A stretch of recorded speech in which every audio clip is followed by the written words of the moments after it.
everybody. Welcome to RiverCity-Media's Beyond the Booth here. I'm Howie Chaney along with Phil Harris, and our special guest tonight is Speaker of the House of Alabama State Representative Nathaniel Ledbetter. Mr. Speaker, thank you for joining us. Absolutely. It's good to be with you guys. I appreciate the opportunity. No, we appreciate your time. We know this is, not only because of the holidays, but this is a busy time for you, and we appreciate you joining us. And sit back, relax, and enjoy yourself. Now, we look forward to it. I know I talked to Phil earlier, and maybe we'll get to talk about a little bit something besides politics. That's interesting to me. So sounds like fun. Oh, I can promise you, I'm not going to say nothing about no politics. That introduction is the closest I'm going to get to it.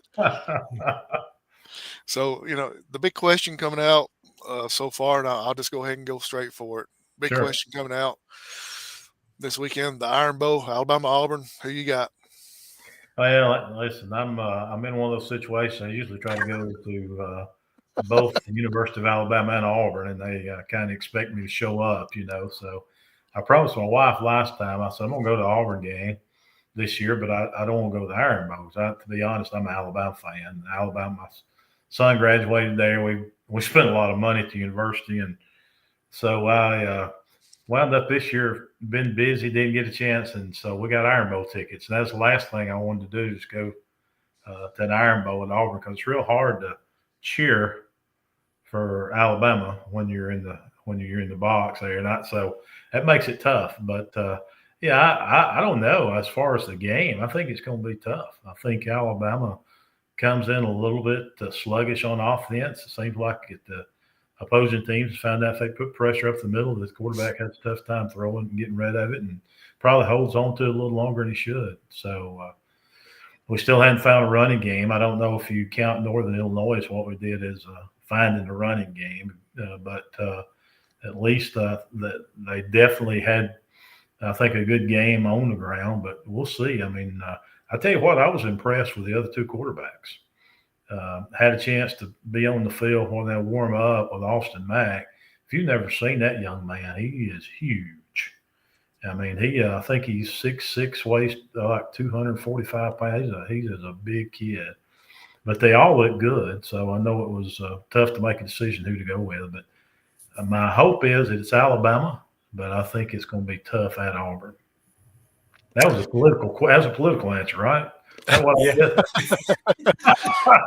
You brought that up yourself. I didn't do it. So let me ask you this real quick, and then I'll turn you over to Phil. I know he's got a ton of questions. The Iron Bowl being on Thanksgiving weekend, I know it's a tradition and all this stuff.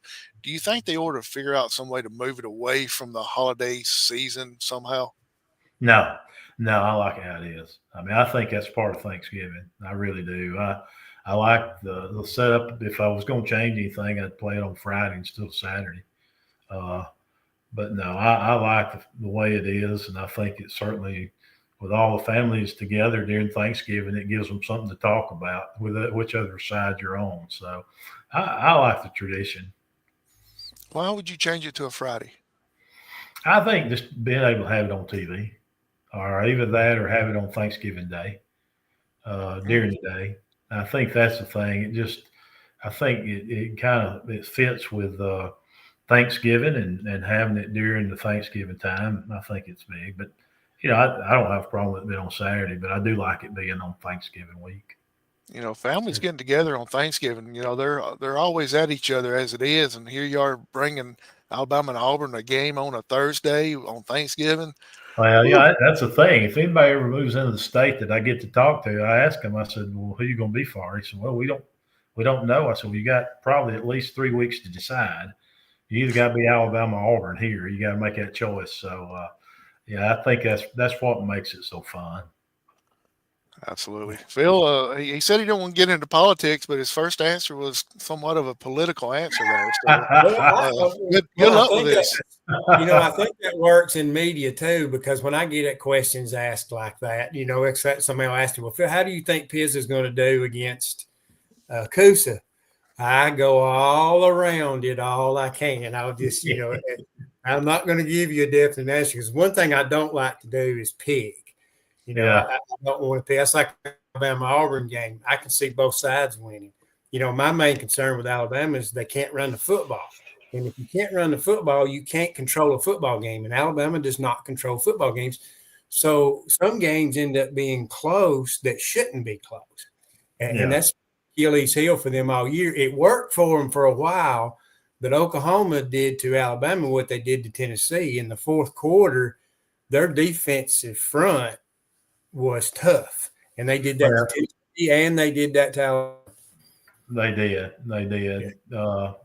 Certainly, I think that is Oklahoma. I mean, they won with defense. I think you win with defense, and Oklahoma beat Alabama with defense. I know we made the mistakes, but there's part of those mistakes that they caused. You know, the pressure that they applied up the middle, and you know, there's just 2 or 3 mistakes, and it's always been that way. You know that, Phil, being around sports. I mean, it's always in a close game where teams are matched pretty evenly. It's going to be 1 or 2 plays that decide it. And that was the case for that game. I just, you know, the fact of the matter, I really believe Alabama's the better team. And if they had played clean that day, I think they win by a couple of touchdowns. But, you know, they didn't happen. That's why the ball's not round, and it bounces funny sometimes. So we certainly seen that in that game. Yeah, you know, and I know how that is, because in Knoxville, Tennessee dominated the first half. Oklahoma had a strip sack, and then Oklahoma forced Tennessee. I'm going to say forced because that's really what it was, to try to get something that wasn't there. And they threw 2 interceptions because instead of taking what they were given, they tried to force things. And so 3 turnovers led to 13 points, and that was a big difference in the football game. But I think that's what Oklahoma does to you. They make you look ugly. They make the game ugly, and that's how they won them 2 games. Well, we always hear defense wins games, and that's how they win. I mean, you know, they got probably one of the sharpest minds in defense. Except maybe for Plainview's high school coach. But I mean, that's where you win it at, and he's done it in the past. And I think it shows with him not being at Clemson what's happening up there right now. He's a good coach, and certainly a good defensive coach, and they've found a way to win it without a lot of offense. I mean, look at the scores against the SEC teams. It's not like they've lit the scoreboard up, but they've made the other team make enough mistakes or to get in bad situations where they force it or try to hold it too long, like we did at Alabama and lost the fumble. So you got to give them credit for being good at what they are good at. Yeah, definitely. So, well, to get off the subject, Alabama and Auburn, Nathaniel, tell us, for folks that don't know you very well, tell us a little bit about yourself.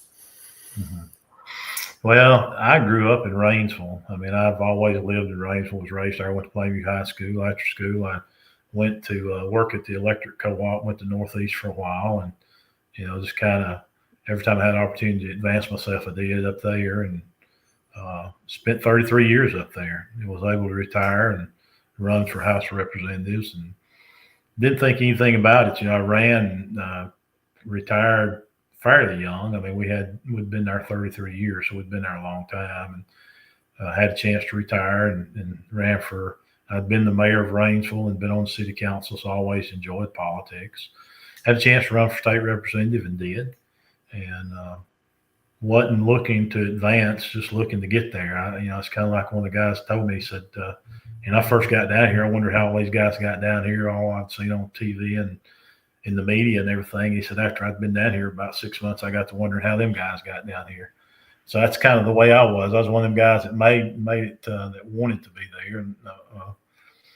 And they had opportunity, had a lot of things going on, and put my name in for majority leader and was elected majority leader by my peers, which was the first freshman ever elected majority leader. And then after the speaker retired, put my name in for that and became speaker. But, you know, it's been a fun ride. And I told somebody yesterday, regardless if you live in Rainsville or Valley Head or Fort Payne or Fife or Geraldine or Ider, Sylvania, Fife, wherever, I mean, DeKalb County, we're blessed. I think sometimes when we stay focused so much on what we're doing inside the county, we forget about how blessed we really are.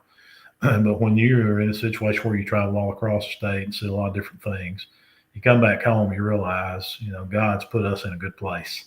And I certainly feel strong about that. And, you know, it certainly gives me a chance to give back to the community that's given me so much through the years. So that's kind of the background. You know, we grew up like a lot of people did in Appalachian. We grew up poor, and he always wanted to work hard and try to achieve what we could. And that's one thing my dad, I guess, instilled in me is just a hard work ethic. And I think my two boys have it. So, you know, we're blessed to live where we live and been blessed to be able to do some of the things we've done.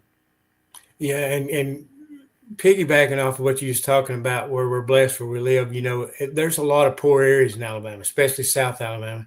And Right. Kevin Worthy, which is my brother-in-law that works for the co-op, when they've had storms down south, he has to go down there and work a lot of times. And he said, Phil, it's unreal how poor it is down there. They appreciate little things. If you just bring snacks off of the co-op truck, he said, you make friends for life. And he said, it's amazing how, you know, how much better we have it here and how blessed we are because of those areas. And, you know, and it's a shame it's that way, but that's just the way this world is. Well, I mean, it's you know, some of the more poverty stricken areas is just because they don't have industry, and some of them don't have the ability to bring it to the area like some other parts of the state. And you know, we work all the time to try to improve that, but it's tough. It's tough. And some of it's generational, and it's something that Alabama needs to continue to work on because there's needs in those areas for sure. Yeah. Well, I'm going to go right to this. And of course, at Northeast, I wanted to talk to you about this. You have the work development program. Mm-hmm. And that's one of those things that Dr. Campbell spoke on when we had him on. I want you to speak about that a little bit because I read the article where, you know, in those poor areas where, and this is tragic, that a lot of times 18 and under kids, a lot of them commit suicide because they don't see any hope. They don't see any kind of future.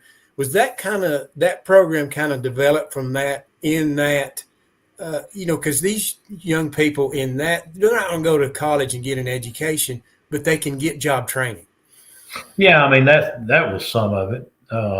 We had a chance. I was in Mississippi at a meeting, and I don't know if you've ever seen the piece on 60 Minutes called Golden Triangle, but this guy was the one that kind of started that concept of the Golden Triangle, and they were in an area much like ours. It was a poor part of Mississippi, a rural area, and he had spoke about it and talked about what they were able to do, and I had a chance after it was over with, sit down and talk to him. And I asked him, I said, how'd you do this? And he said, we, you know, was in an area where there's a lot of poverty and a lot of people that was hurting, needing work. So we wound up putting a workforce development center in the middle of it. And then we were able to, and with that, train people for the jobs that people were needing employees for. And when we did that, companies started locating around it because they knew they could get their employees trained there. And I thought, man, that's a great concept. And I asked him, I knew talking to our economic development director that we had a problem here in the county where people fell into drug tests, you know, just passing it. And I asked him, I said, how do you have that problem? He said, we don't have that problem. I said, well, I don't understand that area is similar to ours. Why you don't? And he said, well, it's because those jobs are paying enough money that those people don't want to lose them. And he said, that's just that simple. And so I thought, man, that's a great idea. And so it was kind of just happenstance. I was back in Montgomery during session, headed to a meeting, and Chancellor Baker, who's over the 2-year college, just happened to walk up beside me on the street. And I told him about what I'd like to do at Northeast. I said, I think we can do it there, and it's a great program. He said, can I meet with you this week? And I said, yeah, I'll meet you. So my lady does my schedule, called him, and then we set up a time. We brought Dr. Campbell with him. And so we were able to get some money for that program, and then they helped us with some of it too. But I do think that you're right. I think that the 18 and younger suicide is the number one cause of death, which is a tragedy. And so we've focused a lot on that. And certainly that career tech facility in DeKalb County is a huge deal for us. And we've just recently have graduated first class. This is stepping outside of DeKalb, but in Montgomery, I've worked on a thing with Apple. And I think it's going to be a huge deal where kids get to go and get certified with Apple certification.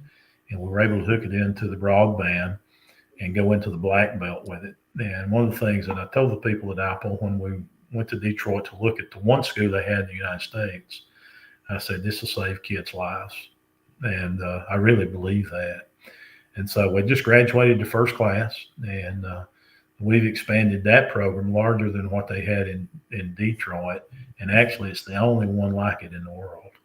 So I do think it's important that we get those younger kids involved and, trying to get them to find a pathway where they can be successful in life. And doing those career tech facilities like that, doing those programs, I think is very important for the kids across the state. Yeah, definitely. I understand.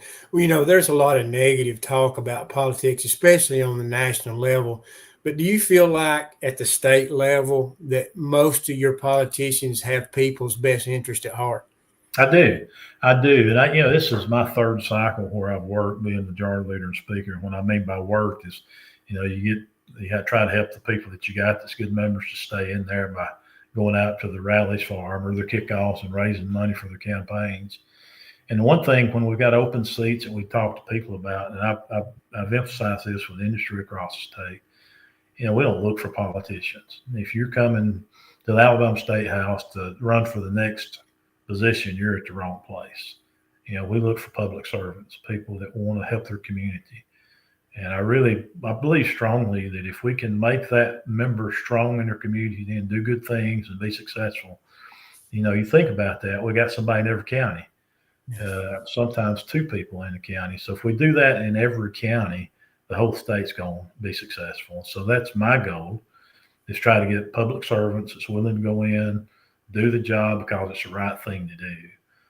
Not because it's the easy thing to do, because it's the right thing to do. Now, I think we've been pretty successful with that. Yeah, and I understand that. And the way politics have gone lately, it's looking more and more like our federal government is pushing things back toward where the states make a lot of the decisions that goes on in their states, without a lot of red tape involved. Do you see that getting better and better in the future? Well, I think for the states, for the federal government, maybe not as much. I will say the one thing about the Trump administration, they've got a liaison that gets into, I talk to him probably every week now. And they'd ask us to come up, and some of his cabinet members come in and spoke to us. We had about 35 of our members.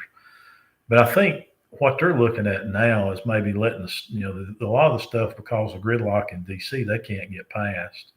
So they're asking us, what do y'all think about doing this? Or what do you think about this program? Would y'all be interested in passing it? So I do think that the states are going to get more and more of the responsibility because of the inability in D.C.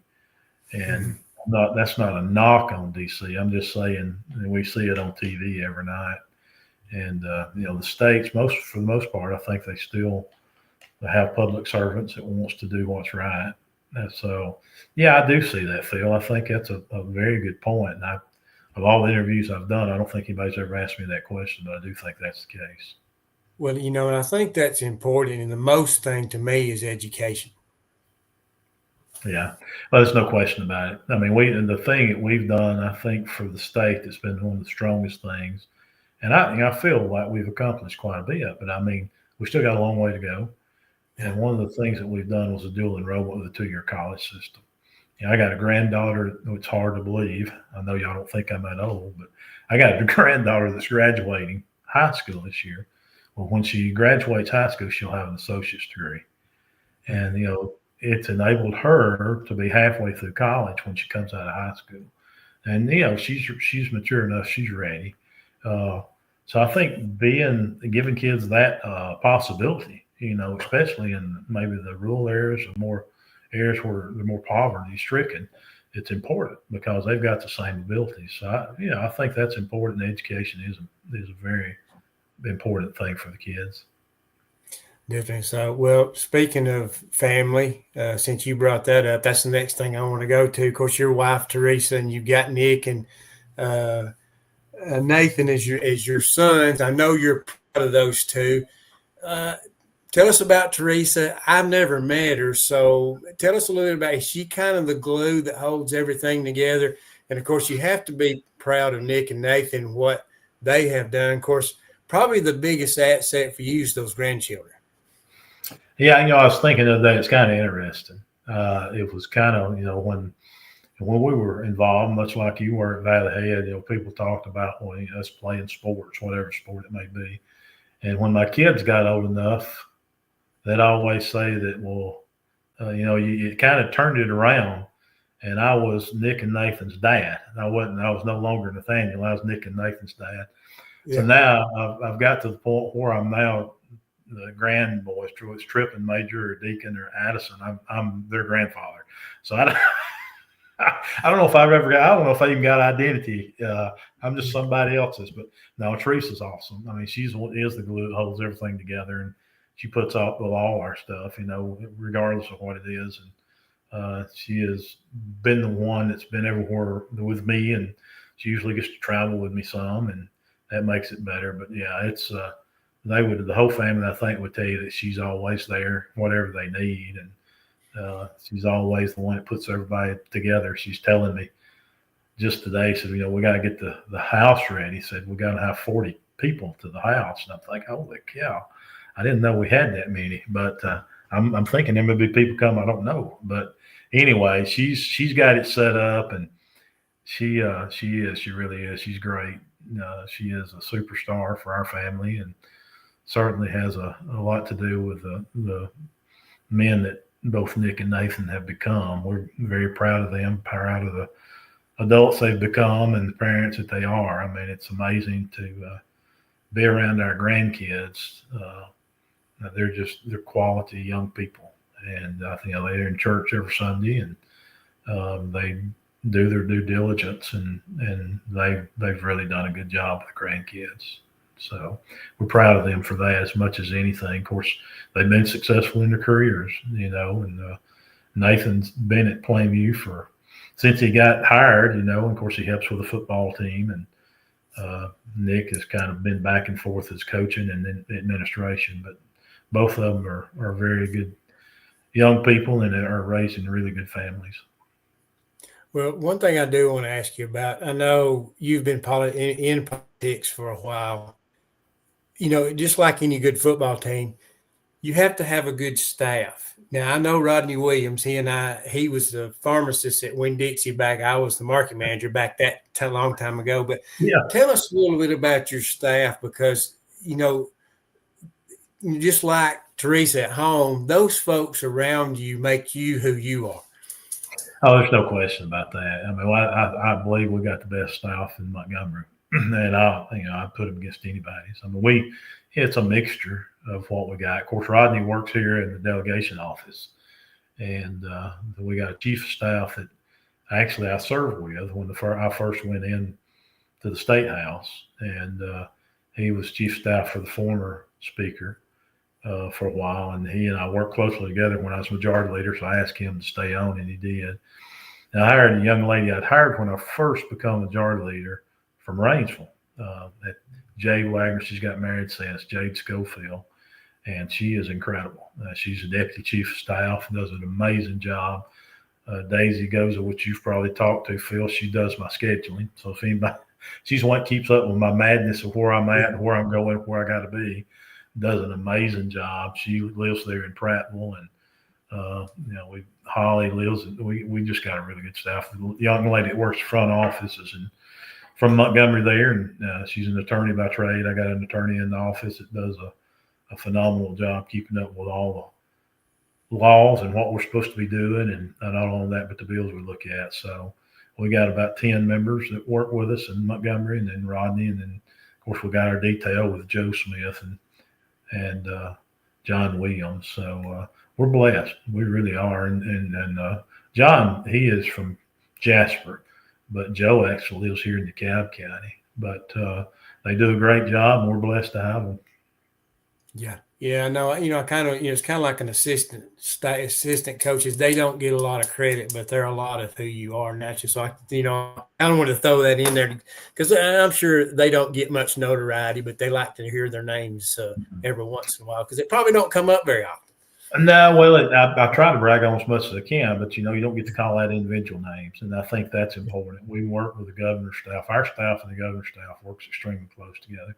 I got a young man I didn't mention. His name is Charles Murray. Charles is over communication, and he does some policy stuff for us. So he does a really good job. Has worked with us a lot on this last issue of the High School Athletic Association, and they've always got something going on. I mean, they stay busy. We'll have an example would be, this next session we'll probably have 1,000 bills filed. We got 105 members, so you got to imagine that the staffers are always in communication with a member about something. Sometimes it's big issues, sometimes it's small issues, but to them it's important.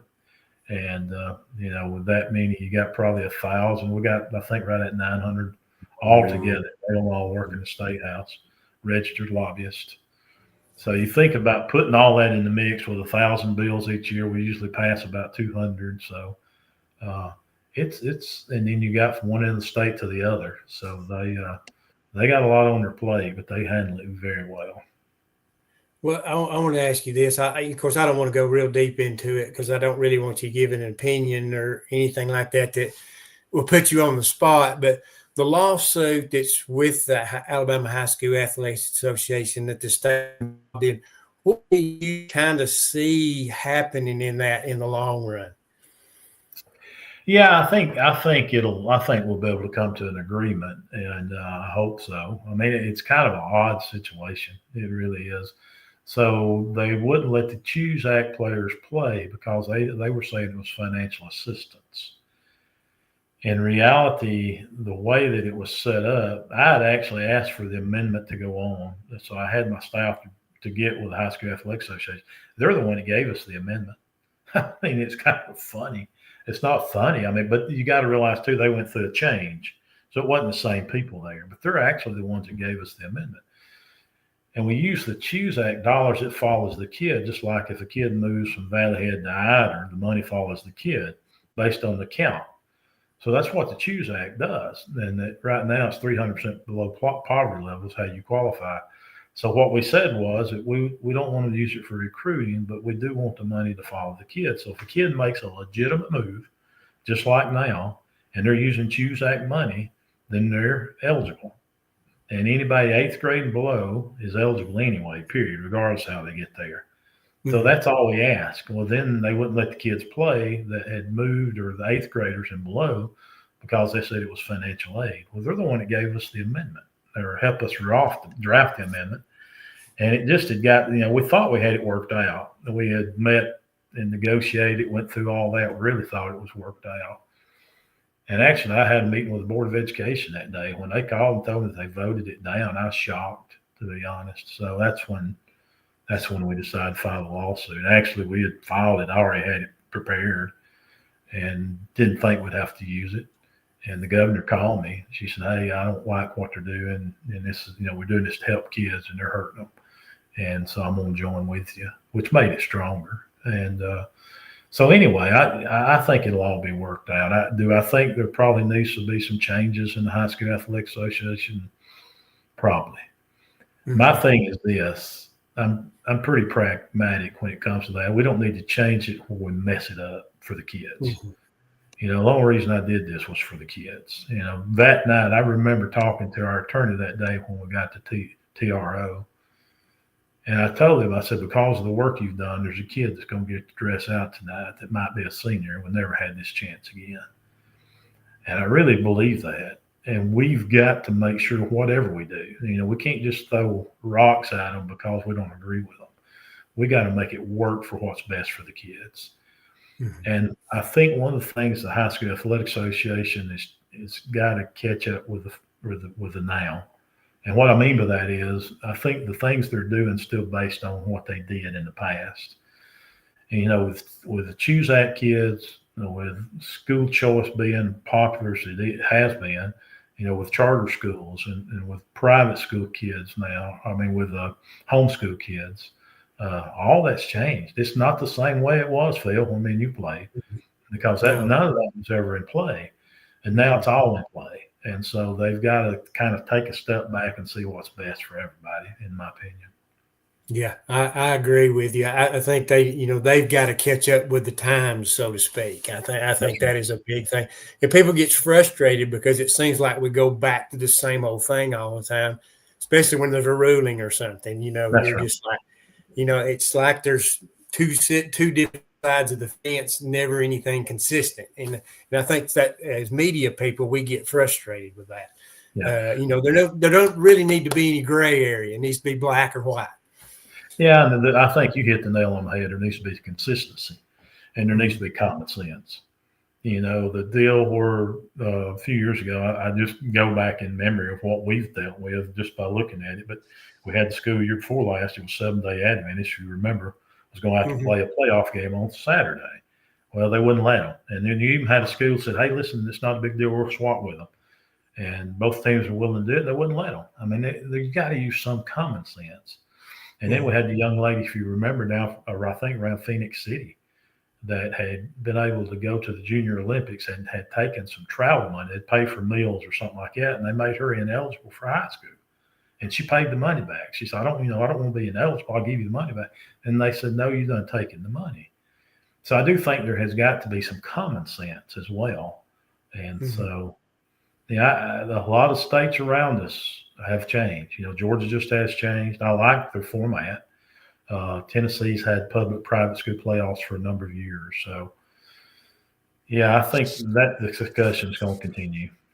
Yeah, because it's been voted on, but it hadn't come to pass. But, it's out to in the future. I don't really want to see it because I enjoy the competition. I don't really want to see it split because I grew up in Chattanooga, and we played Baylor and McCallie. Well, now you can't play Baylor and McCallie in anything if you're a public school because they're just going to trounce you. So, it's really changed high school athletics up in the state of Tennessee, having that split. But we'll see what happens when that comes to that. Well, Nathaniel, I want to ask you at Northeast College, of course, Dr. David Campbell's had vision for a long time about getting athletics going back into the college. You were a big inspiration in that, especially the softball facility getting built. They ended up naming after you. But you had a big hand in that. It was a great vision, and I'm glad to finally see this happen. That's a wonderful thing for this community. Well, it really is. And Dr. Campbell, when he called me, we talked about it. He said, what do you think about softball? He said he'd been to one of his employees' girls was playing softball, and he kind of got into the game. And he said, what do you think about it? I said, man, that'd be awesome. I mean, if you think about the number of championships that's been won in a 50-mile circle of Northeast, it's amazing between Pisgah and Scottsboro and Plainview and Sylvania and all those really good girls softball teams. I mean, there has just been a ton of talent just right here around us. And I told him, I said, if you're going to do it right. Now, that's the only thing. If you're going to do it right. So we just had talked about it, and he'd asked me what I thought about the funding. I said, if you want to do it, I think I can find the funding for the facilities. And so we're able to do that. But, yeah, I mean, it just, to me, it adds excitement inside the campus. And, people go there to watch ball games. I remember the first game I went to, man, it was packed.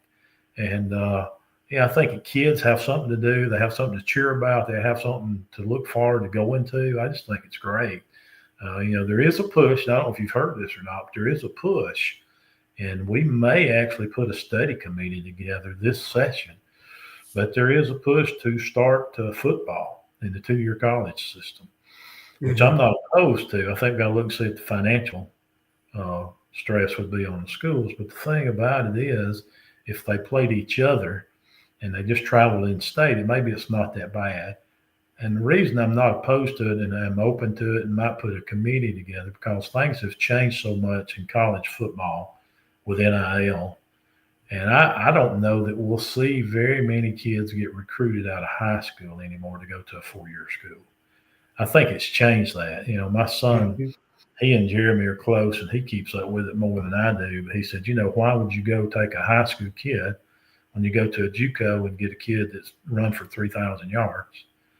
I mean, so and now with the transfer portal, if you think about what's happening, we got 7 schools open already. And just think about how many athletes is in those 7 schools and what kind of program you could build by just them going into the portal. So why would you, if you got a scholarship available, why would you go to a high school kids when you got a kid that might have been all ACC or you got a kid that's potentially there? I mean, I just think it's going to be harder and harder for high school kids to get scholarships. So I think a 2-year college system that played inside the state and could keep the finances. I mean, listen, I think anybody in the county would let them use their field. I mean, I don't think they'd have to spend a ton of money for facilities. So anyway, we'll see how that goes. Yeah, well, and I think what your point there too is like Joe Guthrie coming in from an NIL school. He comes in, he knows about developing players, and he enjoys that more. Well, he's showcasing his kids for 4-year schools. That's right. That's what he spends his time doing, and that's a wonderful thing. And I think that's the right way of doing things, and I think that's going to make Northeast a lot more popular. And then too, I guess getting sports involved and how you were able to help a lot is Northeast is a great academic school also, and that makes it easier for people to kind of fork over that money a little bit in that kids are going to graduate. Yeah, they are. If we can get them involved, if you can get them over participating, they're going to graduate. I mean, I think that's a key to it. And that's one thing we talked about. I mean, if you think about where they're at, they're probably send, 60 kids there that would never went to Northeast. And they're going that number is just going to continue to grow with the popularity of the sport. And I'm like you. I talked to Coach Guthrie. I said, "Why would you leave Texas A&M to come to Northeast?" I said, "I don't understand that." And he told me it's pretty simple. He said, "So I can coach." Mm-hmm. He said, "I don't get to do that anymore. Between the transfer portal, the NIL, and all you have to do to recruit kids that you've already recruited." He said, "I'm done with that." So It's interesting.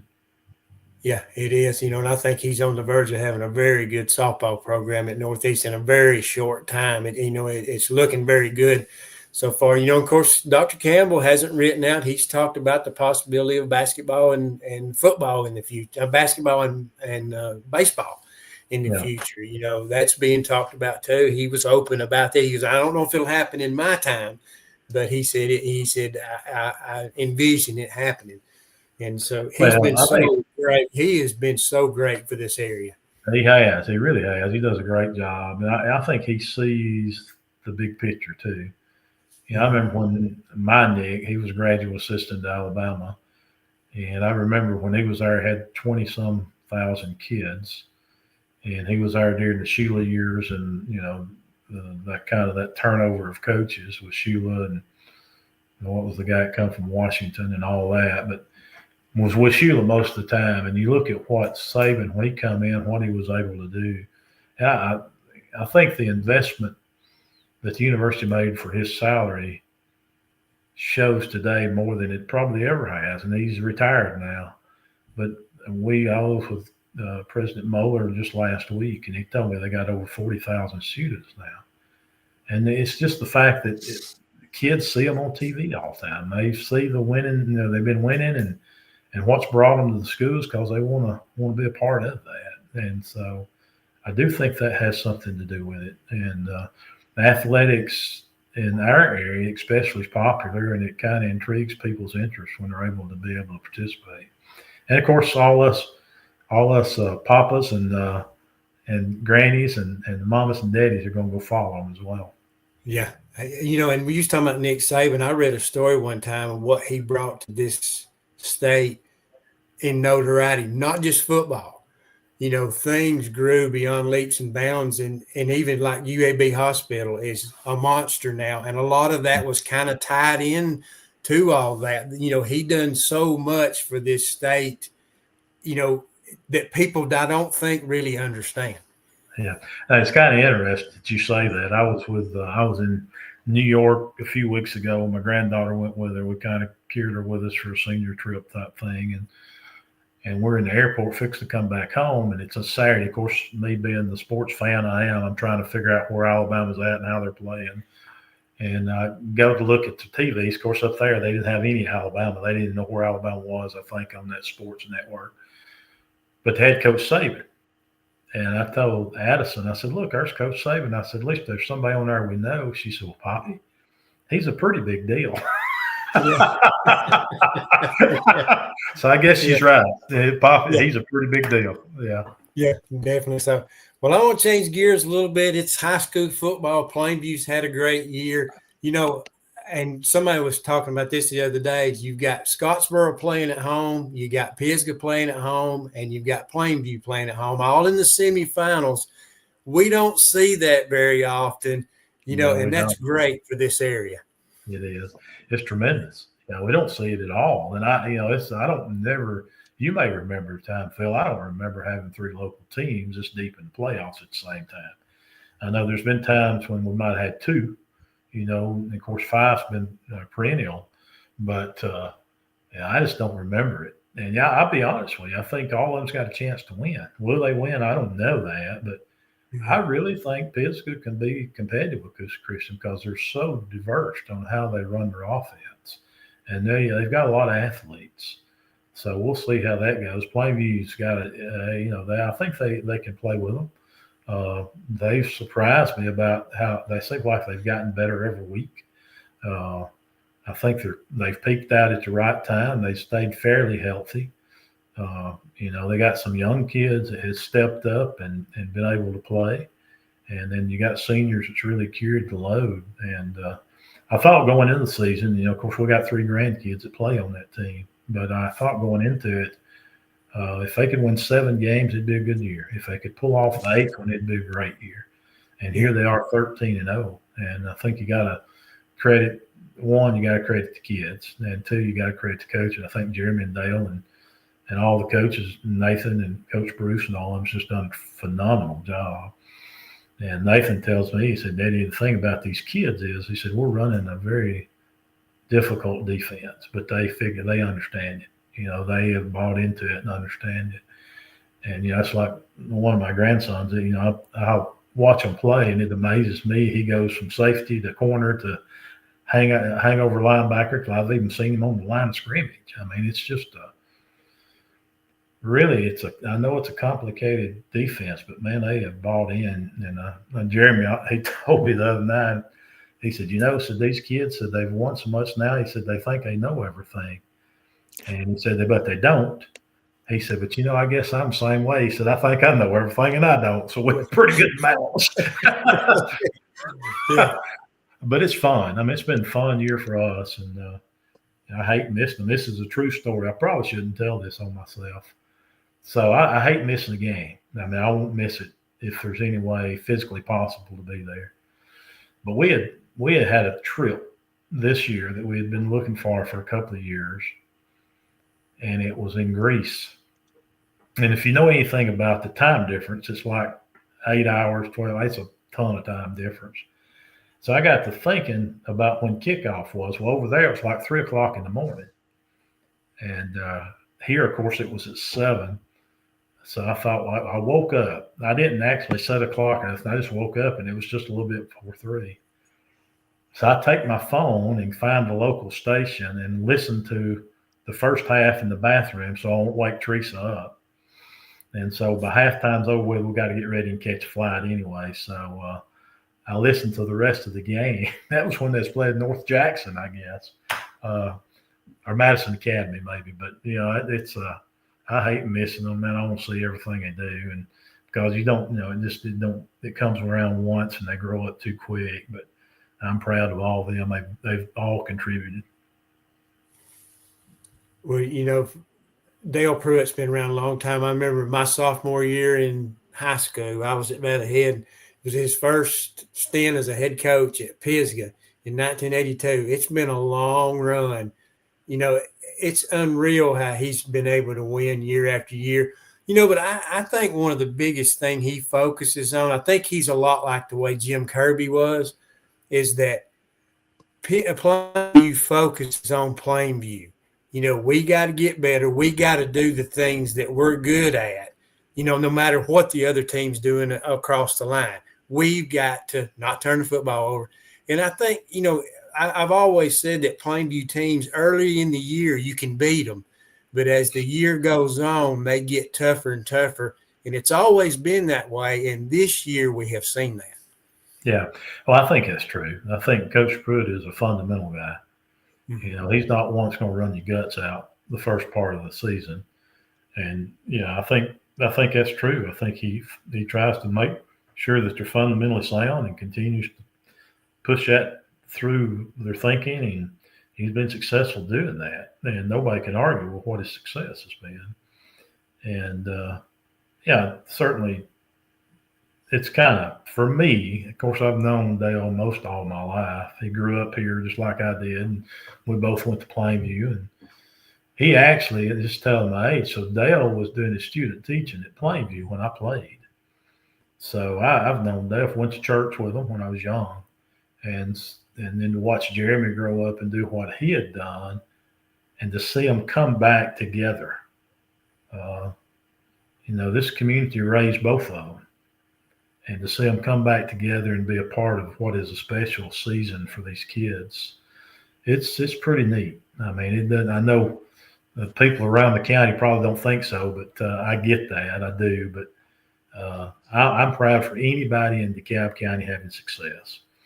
And Paul Benefield's been a friend of mine. We used to play softball together when we could run. We can't hardly walk good now, but we grew up together too. And I'm so proud of Paul and what he's been able to accomplish. And he and I had a conversation not too long ago. It wasn't this season, maybe last season. And he asked me, he said, "Would you ever thought that we'd been able to do what we've done?" I said, "Absolutely not." I said, "I thought if you would have done like Valley Head, or if you had done like Crossville and won one state championship in football, that would have been awesome. But to have 7 of them, I didn't think there's no way." Phil, you've been around a long time. Did you think there's any way a team from DeKalb County would have 7 state championships? No, I don't care how it falls. It's been amazing. And I remember when he got inducted in, of course, when he went into the State Hall of Fame, he's automatically into the DeKalb County Sports Hall of Fame, which I'm on the board. Well, I had to write the bios that went on the plaques. Well, and when I talked to him, I said, "Coach, I've got this and this." And he said, "Phil, will you send me what you've got so that I can kind of sort of proofread?" He goes, "A lot of times people has put stuff out there that's not true." So I sent it to him. He sent it back. He goes, "That looks good." He goes, "I want to tell you something." He goes, "I didn't realize this much has been attached to my name." He said, "It's kind of sort of sunk in." He said, "I didn't realize this, he said, till I read this." He said, "It's amazing to me." He said, "And it's not me." He said, "But it's amazing what these kids have done." Well, it is. The kids in the community. I mean, I think it takes a community to be able to do what they've done. And I see that here. I seen it at Valley Head with Jim when he was down there. I seen it when Bobo and them were at Crossville. I mean, it's a community that if listen, you know this, if in these rural counties, if a kid needs a set of cleats and can't afford it, they're going to get a set of cleats. The community is going, or people in the that's the way it was when I was growing. Listen, when I played basketball with Coach Mitchell, we played for 2 state championships, and I couldn't afford the tennis shoes. The Converse was $10 or $15 back then. I couldn't afford that. My parents couldn't afford it, but I never went without tennis shoes. I think that probably helps mold us into who we are to some extent. And I'm one of these that thinks that sports and athletics, it worries me that maybe my oldest son tells me, said, "Daddy, it's not the same." He said, "I don't know if football be played 20 years from now." He said, "Because it's not easy. It's hard." And he said, "Kids don't like hard as much as they used to. They grew up working on the farm and grew up having to get out and haul hay and stuff like that back in the day." He said, "They don't anymore." And he said, "It's not an easy sport." And he said, "I just don't know. But it looks pretty strong right now to me." Yeah. Just, like you're talking about when I was playing at Valley Head, that's the thing is you had good families and you had, young men that struggled family-wise, but the good families took, the kids that had issues and took them under their wing. And so, everybody was one. It didn't matter where you come from. And I think that's kind of, too, what makes teams solid is when everybody becomes one. Yeah. Well, I certainly have seen that this year about the local team, Plainview. And I don't want to talk about Plainview too much, but, I mean, I've certainly seen that happen. With the senior leadership that Owen Holt has brought in, and, of course, the Hodges kid. And, man, they've probably got one of the best offensive lines they've had. I mean, they've been phenomenal. And, they just play so hard. I mean, I was watching course, Nick sends me a video after the game every Tuesday night. I watch it religiously again.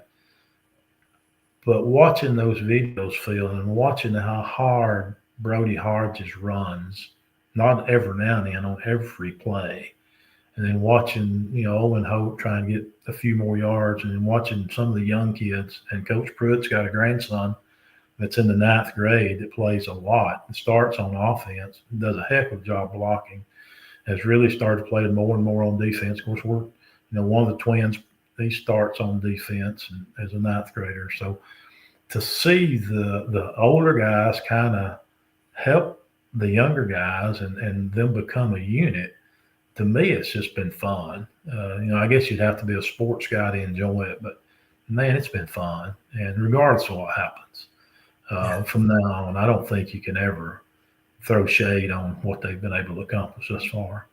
Yeah, I think Dale will be the first to tell you what's been great for him, all these years, and what keeps him going is to watch these kids, get to celebrate and that light come on. That's what makes it worthwhile in coaching. I want to ask you about this with Jeremy. He went away a while, went to college and did, went at the college level. And I guess it gets to a point where you can't really go backwards. You have to keep going up. And so now he's kind of stepped away, come back to high school, met back in with his dad, has gotten involved with his family again. And do you think that's been good for him personally? I don't think any question about it. I think he'd tell you that. Yeah. He told me not long ago, he said his wife told him, Jeremy, I don't care where you go. I'm not leaving anymore. I'm not traveling. But, I think it has. I think him being at home with his dad, his mom's had some health issues, and being able to help take a little bit of the load off his dad to help Dale take care of Melissa, I think has been important. They got a strong family unit. They all pull together. And I do think, I was telling somebody the other day, Phil, if you think about this, and of course, Jeremy does a great job. He's amazing. And to see how he has changed with the patience he's got now and how he really teaches the kids. And it's amazing to me. I think he's probably, after going through coaching high school again, is probably a better coach than he's ever been. Because if you think about it, this is just me thinking. I can't prove none of this. I'm just thinking because I've seen it go on. But if you think about it, those kids that he's coaching now don't have a ton of ability. I mean, they're good kids. They're very good kids, and they work their tail off.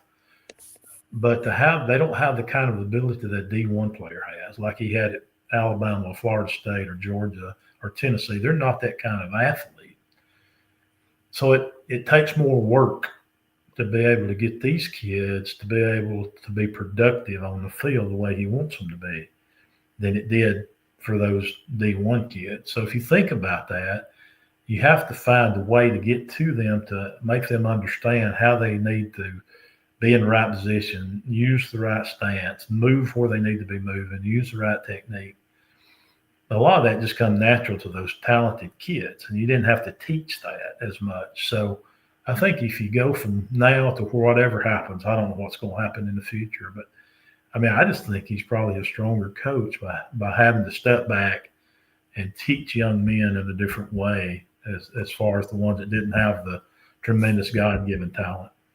Yeah, well, and the way I would kind of sum that up is that it's probably personal relationships that he has built to make these kids trust him. I know Sawyer Wilburn, he was on one of our shows along with Cy Traylor and Owen Hope.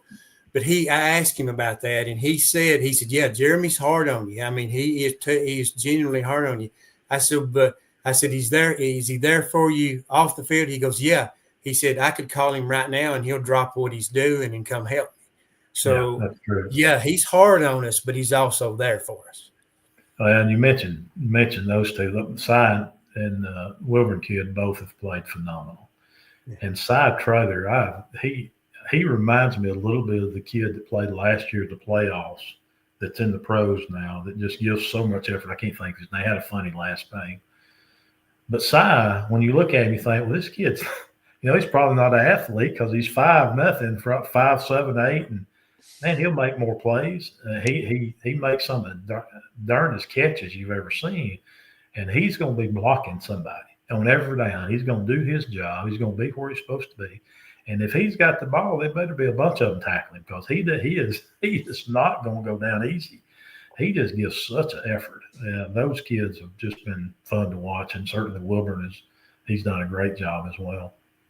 Yeah. Well, I'm going to ask you to make one more statement, then I'll turn you over and let Howie quiz you a little bit before we get out of here. When Jeremy was out, wherever he'd been, I talked to Luke a great deal, Luke Pruitt a great deal, about Jeremy. We talk about different things. Of course, he knew I wasn't going to go say anything, but he told me this. He said he thought it was great for Jeremy coming back here, because he said, my 4 kids knew Jeremy was famous and he was Uncle Jeremy, but they really didn't know him. He said, but since he's gotten to come back here, they've gotten to know Uncle Jeremy as a person, the quarterback on Sunday afternoon when they play football out in the yard. And he said, it's been great for him, but it's also been great for my kids. Yeah.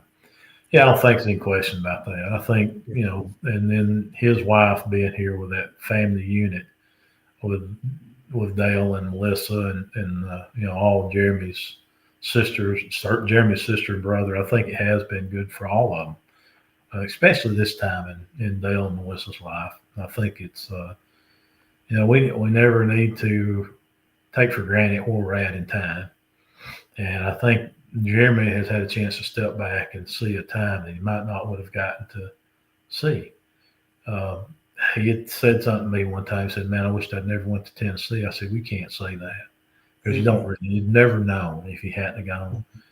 I know it's been tough on him, but I get frustrated thinking about it. So I think he was done wrong. I mean, I'm biased, I guess, but 3 months after that, you get to do whatever you want to do. And I think all he's trying to do is help kids that had some family in the hospital and some issues that they needed help with. And that was probably already going on from what I understand. But I think it's been good for all of us, to be honest with you. So I'm happy it's happened, and certainly glad that our family has been a part of watching it happen, and certainly with the grandkids being with them all the time and playing for them. And then, it's kind of odd, Phil, if you think about, they asked us, they had on the TV show the other night, they had all 3 of us up there. If you think about the transition, Teresa's mother was in the first graduating class at Plainview. And you go through all that, and, we've been lucky to be part of a successful program. Nick and Nathan's been in a successful program. Now the grandkids, all at the same place. This is a 4th generation that's going through that school. And, man, I sometimes wonder why the good Lord has blessed us to be able to see and witness and do some of the things we've done. I had a guy hit me up, of course, everybody, when you're in politics, they think you're going to run for the next job. And of course, Coach Turnbull's a friend of mine. I worked in his campaign, and everybody thought I would run for his position maybe when he retired or when he left. And he called me. We talked about it, and me and Teresa did talk about it. And I was at the football game the other night, and one of the guys I finished school with asked me, said, man, we thought you would run for the U.S. Senate. Are you still thinking about running? And I said, I want you to look across this campus and this field at what we got here in DeKalb County. And you tell me, you think I want to trade this for going to Washington, D.C.? Mm-hmm. Yeah. No. Yeah. Yeah. Because I mean, you can look back at it too, money isn't everything. God puts you where he wants you to be, and I think that happens in a lot of areas. I mean, it's happened to me several times. Tragedy turns into, good things. It always does. Yeah. Well, Nathaniel, it's been great. I'm going to turn you over to Howie and let him quiz you a little bit. I don't know. Okay. I may have a question or 2 left. I don't know, but I'm going to let him throw some things at you. Okay. Mr. Speaker, do you mind if we get to know you a little bit better? Sure. Go ahead. I asked some off the wall questions. So before we went live, I told you to get ready for some of this stuff. So let's get to know you a little bit. Music wise, what music do you like to listen to? I'm country. I'm a music guy. I mean, I love music. If it's good music, I love it. And some of the best comes out of DeKalb County. Let's face it. It was Randy and Teddy and that group. Alabama has been phenomenal. And I think I'm a country music guy, but if it's good, I like it. I like good gospel music. I like the Crab family. Of course, I'm old timey rock and roll. I like the Eagles and Bob Seger and BTO and some of them people as well. But I like music, period. That's cool. That's awesome. Food wise, we're people here on River City Media. We're pretty hefty sized guys that are on here. We enjoy food. So I kind of want to know, as far as food wise, what's your favorite food or maybe your favorite place to eat? I don't know if I have a favorite food. You can tell by my size, I like to eat, period. But no, I think what my wife cooks, usually it's amazing to me. You get used to grilling meat at home or steaks, or she had some ribs tonight. It's kind of hard to beat out anywhere else. And it's difficult for me to get out and try to go to restaurants. We don't do that much anymore, but, I think just eating at home with the family is probably. And as far as my favorite, man, I got a bunch of favorites, but I like a good T-bone as good as anything. And I love seafood. I like shrimp and oysters and fish. So yeah. On your steak, how do you like it cooked? Medium. Yeah, I like the T-bone because the bone end seems to have more flavor. Right. I don't know if it does or not, but that's about the only time I cook when I grill out. So. It does. I cut meat for several years. It makes a difference. Now, you've been around athletic for many, many years. That's Who's right. your favorite athlete that you've ever saw play, whether it be football, baseball, basketball, any of it? Of course, other than your two sons. Well, that's what I guess my two sons and then my grandkids. And I don't know how that falls now. So it may be grandkids and my two sons. No, as far as it ages me, but I remember when I was just a kid in school. Of course, we didn't have anything. The people around, just like Phil said, they always took care of you and want you to do things special. But I was always a big Leroy Jordan fan. I thought he was probably one of the best at that time. And during his time, he's probably one of the best linebackers to ever played the game. I remember Coach Bryant said, and this does date me, if they stay between the lines, Leroy will get them. And so I like Leroy out. The modern day, man, there's some phenomenal athletes. Of course, I like Bo Nix. I watched him throw his first touchdown pass right at Fort Payne there. And Nick coached with his dad at Scottsboro. He played baseball for Nick. So I like Bo Nix. Man, he's done a great job. Man, he has matured so much. So I like him. Of course, the McPherson kids right here out of DeKalb County hit the longest, broke his own record this past weekend for the Cincinnati Bengals. I mean, I was thinking about that. We used to, the lone guy from 5 played for a few years in the pros, and everybody always talked about him. And now we got 2 young people that has been in Jackson, DeKalb County, that's been successful in the pros. And to me, man, that's just so good to see. I mean, if Cincinnati's ever playing, I've never been a Bengals fan, but I'll turn it just to watch him kick. Or if Denver's playing, I'll turn it to watch Bo play. It's kind of interesting. The grandkids it was around here at the house for a while. So when he was in junior high, I guess, when he played baseball for Nick, and he didn't warm up with a baseball. He warmed up with a football, of all things. And so the kids, Nick kept the football for him to use, and was still here. But it's kind of neat to see people that you watched grow into those positions. So yeah, I guess for today's world, it would be somebody like Bo Nix and McPherson. Do you have a memorable moment, sports-wise, that will probably always stick out in your mind for the rest of your life? Yeah, I think we all do. I think the ones that, I'm funny about that. So I got the people I played with, we were fortunate to be successful in both basketball and football, and they remember all the good stuff. They remember what we did that was positive. I always remember the bad stuff. I think about if we'd covered the back out of the backfield against Geraldine when I was in the 11th grade, we'd probably won the state championship. We won 9 games that year and didn't make it to the playoffs. Think about that. They got beat by a Geraldine team that had 2 touchdowns called back. At the time, it would have been North Jackson. Now it's Stevenson then. had 2 touchdowns come back. Nobody else even competed with them. So, you look at those things, and that's kind of odd. I think most people would look at the success stories. But, yeah, I mean, being able to, and I wasn't a great basketball player, but being a part of that team where you got to run into Coleman Coliseum, I'll never forget that. I mean, because it was full. If you can imagine, to see a high school basketball game, that was something that I was kind of a little bit blown away with. But, yeah, you always remember the 1 or 2 plays that happened. I remember playing Valley Head, and they had a big old running back. I can't remember his name, big red-headed kid. Phil, you probably remember who he was.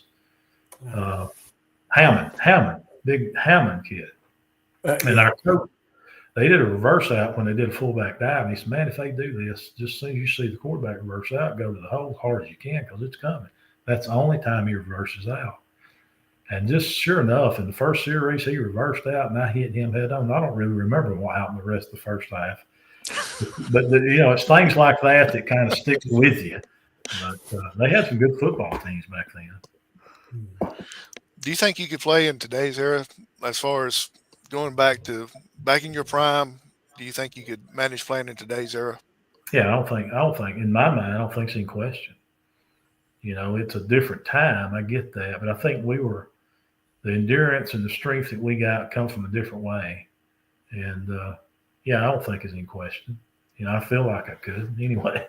I don't, yeah, I mean, I look back and you always compare. People say they don't. I don't know if they're being truthful, but you wonder about, is this the best line that Plainview's ever had? I wonder that. I don't know that's the case. I think they're good. They're one of them. But, I mean, if you think about what they had in 99 or even when we played, I mean, we had a running back named Scotty McFall that had almost 3,000 yards rushing. I mean, you can't do that by yourself. So,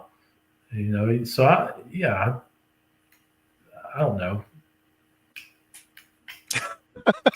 That's a little bit of a political answer right there. You start out with being then now you're like, I don't know.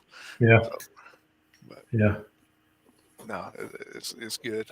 We appreciate your time, Mr. Speaker, Mr. Ledbetter. We appreciate you coming on. Phil, you got more questions before we close this out and let him go on and tackle those ribs?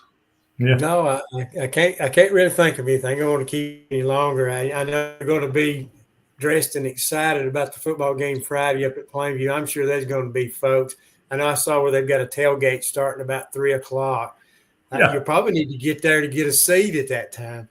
But Aniston coming in, they played each other in Jamboree, and now they're going to close each other for the North Championship. And it's kind of fitting, and I think it's going to be exciting for everybody. Yeah, I do too. It is fitting, and I hadn't heard from Nathan yet. He usually calls me and gives me an update on what he thinks, but I think that we can play with them. I think if you've seen anything about the spring or fall Jamboree, we scored twice quick on them. They come back and score twice. That's one thing they'll be able to do is score quick. So you got to be able to maintain control of the ball some, and then we come back and drove it down the field, kicked the field goal to win 16-14, but that was just for half. Yeah. But I do believe the endurance that our kids have shown, it seems like to me that they played better and stronger in the second half. Mm-hmm. It probably has a lot to do with those big guys up front leaning on the defense too. Well, of course, I think too, the weather conditions are in Plainview's favor in that not a fast track. It's not going to be a fast track. You're not going to be playing on turf. Probably some wet field, wet balls, and, a little cooler temperatures. And I think that kind of sort of falls into Plainview's favor. Yeah, my son told me, he said, I hope when they come up the sand mountain that there's icicles hanging on the side of the rock. Yeah. He said, I think that plays in our favor. I'll be honest with you. Keeping up with the high school sports in this area, I think Pisgah's got a shot at that thing. I really do. We'll see, but I really do. Scottsboro, they got their hands full, but they've really showed out a few times that I didn't know whether they could or not, but they done. Coach Vance does a great job. My boys tell me he may be one of the best offensive minds they've ever been around or seen in this area. I am sure bigger fish to fry will come after him eventually. Yeah, I think you're right. Yeah, he's just done a He's too phenomenal. good. Yeah. Yeah, he really is. Yeah, so. Well, Mr. Ledbetter, we appreciate your time, and we're going to close out real quick and let you go spend time with the family. I know Thanksgiving's going to be a little different this year because y'all can't eat at 12 o'clock because I'm sure the Bears has got practice during that time. So how was y'all able to work around being able to the practice time for the grandkids and the son and all that stuff? Well, I think Mimi is the glue that holds it together. She'll tell them when to be here, and I'm sure they'll try to work out around the practice time. Of course, it being on Thursday, usually it's just a run through, so it probably won't last very long. But if they hadn't got everything down by tomorrow, they're in trouble anyway. But no, I feel good about where they're at, and it was an interesting game at Good Hope the other night, and very interesting. But I feel good about everything. So we'll see. I'm sure that there'll be that's one thing about the Grand Bowl is they find a place to eat. And I think that the prerequisite of having grandkids, the first place they go when they come in my house is to the refrigerator. I mean, before they even say hello. So I'm not worried about them finding something to eat for Thanksgiving for sure. Well, Nathaniel, I've been through this. I've practiced during Thanksgiving week, and this was one of the biggest memories I had. Was you practiced on Thanksgiving morning, and then of course I ended up going to a friend's house, and we had Thanksgiving dinner. But you sit around as a player, and you hear everybody start telling stories about the game tomorrow, the games in the past. I mean, everybody's talking about it, and you sit there and go, this means more to them than it does me, and I'm playing tomorrow. But I think these young men will figure out what it actually means to the community on Thanksgiving Day. Yeah, I do too. I think they will. I don't think they do yet. Of course, I know ours don't. Because I say, listen, this is a true story. The trip, I think, had 19 tackles, 2 quarterback sacks, recovered a fumble, and created a fumble in one game. He calls me that next morning. I thought, he's fired up. He's going to talk about football. He calls me that morning and said, Poppy, I've seen a couple of deers on the camera. He said, I'm thinking about going out there when we get a break. And he never said a thing about football.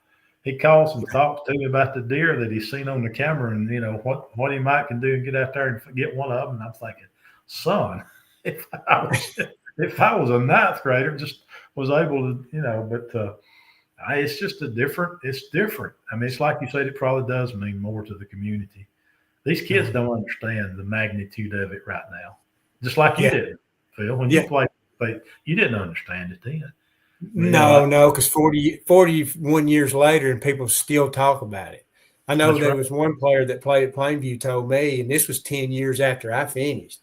He said, Phil, I heard Coach Pruitt talked about y'all so much because y'all had everybody that played both ways, and y'all were all complaining because you played one way. He said those guys played both ways the whole game and won a state championship. He said, we felt like he talked about y'all so much, we felt like we knew all y'all. So it gets talked about. It does. Yeah. And, I guess I was a 10th grader. And we played Valley Head at Valley Head. And they had the Hulligan kid that was such a good running back up there. Him and Ken Howman and what was the guy's field? Had the welding shop there on 11. Great guy. He passed away a couple of years ago. You're talking Jerry Brown? No, not Jerry. Jerry played on that bunch, but he was right there in the middle of Hammondville. He's got a brother, I think, that's an amputee. God, I can't think of his name. Probably the best lineman I ever played against. But I remember playing them as a 10th grader. That was the only game we lost. And Hulligan was just a man. And then they got in the playoffs and was on a pretty good run. And back then, it's totally different than this now, though. There's just 4 classifications. So Valley Head won the first game. The second game was at home because I went to, man, it was cold that night. and Hulligan had broke his hand in the first round, I think, and he couldn't hold on the football. And they run up and down him all night, but he couldn't hold the ball. He's right-handed. He wound up losing one or two of them. That was the difference in the game. But I think that year they would have won it. That would have been 79. But they had a really good football team then. Mm-hmm. They were good. Yeah. Because you was just a kid then, right? When you watched them play. Well, actually, I didn't move down here to 82, so I was a young pup. So I come in, that was my 10th grade year. And then my senior year, we won the state championship because I grew up in Chattanooga. So, but I knew about all of them, Ken Hammonds and all of them. They had a poster when he was at Vanderbilt, in our locker room and things like that. So a lot of history. We knew about the history because Coach Househalter coached there, Coach Hobblesdale coached there. Yeah. In the early 70s, both of them, Valley Head's had some great coaches over the years. Yeah. Hobblesdale was a great coach. Man, he was coaching when we played. Randy Carson was who I couldn't think of. Randy Carson. Yeah. Randy was a man. Yeah. Even in high school, he was a man. But he had a lot of good folks around. It was Randy and Ken, and then the Hammond guy at fullback, and then had a big quarterback, and I can't remember him. But Hulligan was at running back. They were stacked. They had a really good team. Absolutely. Well, we appreciate your time. I want to finish by reading one of the comments that somebody put, because they put it a lot better than I was going to put it. But it's basically thanking you for everything that you've done. DeKalb County is blessed to have Mr. Ledbetter on our side, whether it be for academic, sports, or any extracurricular activity. I know that Sylvania Marching Rams greatly appreciated his support this season. And not just Sylvania, but every school. I know you help them out, all the schools everywhere. And everybody appreciates everything you do for DeKalb County and the school systems. Well, I appreciate that. We've been blessed to be able to do that, and certainly try to help every one of them. And we've had some success. And you kind of think about where we've come from with new gyms and some of the new facilities that's going on and new classrooms, and it certainly makes a difference. And then some things that's been happening in Fort Payne City. Of course, I apologize to you guys. I get to talk about sports and I forget about the time. Y'all probably wanted me to go about an hour ago, but no, I appreciate the comment, and it's been a pleasure to work with our schools, and we've made great progress, and I'm proud of that. But it's because the community and all the support folks that help support athletics and bands and FFA and all that, man, it's just phenomenal what kind of support we get here in DeKalb County. And I'm just glad to be a small part of it. Yeah, I know the folks down at Valley Head's very appreciative. Once they got the red tape cleared on the baseball field over at Hammondville that they've been trying to get done for forever, you was able to step in and pull everything together and actually get everybody on the same page, whether they liked it or not. And so that all come about. And I understand, too, that you're going to be the Grand Marshal of the Fort Payne Parade. They had asked us. I heard that yesterday, so I wanted to bring that up. I'm humbled that they would ask. I mean, we've been lucky. We've been able to help them out there in Fort Payne, not only with the school but with the city too. So, I'm appreciative of that and excited about doing it. I never thought growing up I'd be a grand marshal of anything. So, I'm just a country boy from DeKalb County, but I'm humbled that they would do that, and very appreciative. What type of candy are you going to be throwing out? I don't know. I hate to throw out hard candy because somebody breaks a teeth, we'd be in trouble. Well, may have to throw out some kind of Tootsie Roll or something. Now I heard that they were looking for a convertible. I'm wondering if somebody might throw something at you. You reckon that might happen? Well, I don't know. It's possible, I'd say. It's possible. We do the 4th of July. We have a big breakfast in Henry every year. And we had over 600 people this year. I couldn't believe that. But for breakfast. So we do the parade up there every year, and we had a bright idea. We was going to throw out something different. We'd always throw out candy. So I got him to order me some little bitty miniature footballs. And I thought, man, this is going to be great. These kids are going to love these. And how we kept from running over a kid, I'm yet to understand. Hey, there it is. There is one of them. I got one of them. Yeah. And I thought, man, because they would bounce so odd, you'd throw it and somebody. And I told one of the guys who was with me was from Sylvania Eider. One of the Eider guys was with me. And I said, I know one thing. Eider or Sylvania is not going to be able to throw the ball a lot because they can't, none of these kids catch. They all going to be running the ball. We're going to see them in a wishbone, a wing tee or something, because they don't have hands of receivers. Maybe there's a few of them. Maybe they don't need one or two, but that was fun. But I told the guy driving, I said, I'm sorry about this because I thought we was going to run over somebody because they bounce so funny. But we may not throw out footballs again. Yeah. I was standing at the crossing and got one. Somebody threw me one. So Good. We appreciate your time. Congratulations on everything, all your accomplishments. I know it's nothing new, but you keep on helping out DeKalb County, like Shanda said in her comment earlier, and we appreciate everything you do for all the schools all across DeKalb County, and we can't really speak for everybody, but we know that quite a few people appreciates everything that you do. Yeah.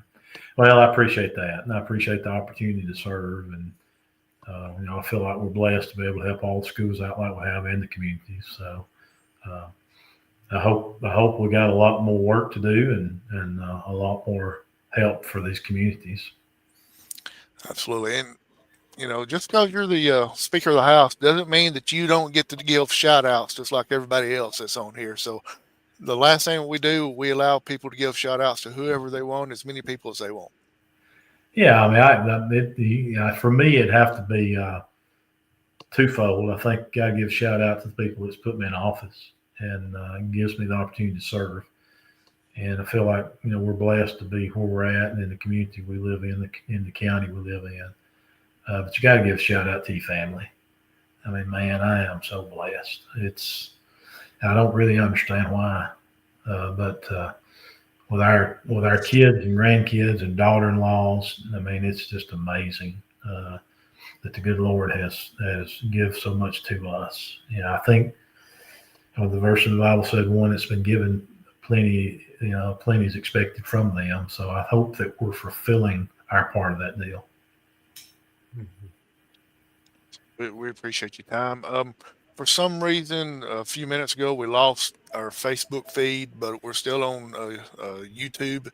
And so we're going to actually we're going to try to post this on the YouTube, on the Facebook as well. That way everybody can see the whole shooting match. They did see a majority of it anyway. So I think the only thing they really missed out on was Phil talking about how old he was a little bit earlier ago, but talking about when he moved down here from Chattanooga. But anyway, I apologize. I'm gonna have to apologize to you guys. So I thought when we went past the hour, we was just talking.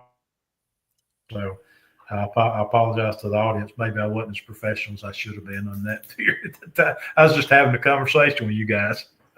Y'all made it easy. Y'all made it easy like that. Yeah, we loved it. We run long a lot of times, but if we feel like if you're enjoying it, we're going to make it last. So and I think folks enjoy. If you tell good stories, folks enjoy it. Yeah, well, I appreciate the opportunity. I know we've tried 2 or 3 times to be on, and the schedule just wouldn't work out. So I'm glad it worked out tonight, and hopefully y'all will. Maybe I didn't bore you too much, and y'all invite me back. Oh, you got open invitation anytime. You just let us know. You're the busy one, not us. You're the one that's on the road all the time. So you just let us know, and we'd love to have you back on. I appreciate that. I enjoyed it. We got basketball coming up. I know you kind of enjoy basketball a little bit, so we'll bring you back, talk a little bit about the basketball. Yeah, I think we got some good teams in the county. It sounds like that they're going to have some pretty strong programs. The Sand Mountain tournament comes up pretty quick in basketball, and it's always, to me, it's the premier tournament in the state, really, with the teams and the success that's come out of there with boys and girls. So it's fun to watch. Absolutely. So we appreciate your time. So for Phil Harris, I'm Howie Chaney. Our special guest tonight was a Speaker of the House of Alabama, and also State Representative Nathaniel Ledbetter. Thank you for your time. Best of luck to you and your family coming with Thanksgiving and Friday night, because you said you had more people coming than you thought was in your whole family. So Yeah, that's right. so That's right. We look forward to it. So best of luck at Thanksgiving, and try to stay warm Friday night at the ball game. It's supposed to be a little bit chilly come Friday night, so finally getting football weather a little bit That's right. here in Well, Alabama. like I said, from my understanding, the colder the better. The good thing for me, I get to spend it in a studio. I don't have to worry about weather. There you go. There you go. But for everybody that watched it tonight, we appreciate you joining us, and join us again next time. And you never know who we may have on here. You know, who would have thought that we would have had a state representative on here, you know, when we started this back a few years ago, and here we are. And we hope that we didn't embarrass you too much. And you know, after dealing with all the big news people, the Foxes and CNNs and all that, you know, we appreciate you joining us on RiverCity-Media. Yeah. Well, you guys are more fun. I mean, y'all talk about other stuff. And, y'all didn't have any get you questions sometimes, so that's a good thing. We always have a gaggle or sports. All the media's in there to ask questions at the end of the week, and it's sometimes it can be. Matter of fact, being a DeKalb County guy, I'd said something one day that they had said and asked me a question about it, and I told them, I said, that's total hogwash. And they all looked at each other. They didn't know what hogwash meant. And I could tell it kind of got them off guard. Of course, the communications director, I thought he was going to pass out. And so I thought, now there'll be another opportunity. And sure enough, toward the end of the session, it come up again. And I thought, this is a good time to use that word. It caught them off guard. And I said something about hogwash. And then one of the guys that was in the house had seen it on TV. And he said, I agree with you, Mr. Speaker. It was hogwash. And so my staff they got T-shirts made up with my picture in front of the media doing a press conference and saying that's hogwash. Everybody on my staff has got one. So yeah, anyway. That's awesome. Yeah. We appreciate your time, and like Yes, I said, sir. you're welcome back anytime you want to. So thanks for joining us tonight, everybody, and good night.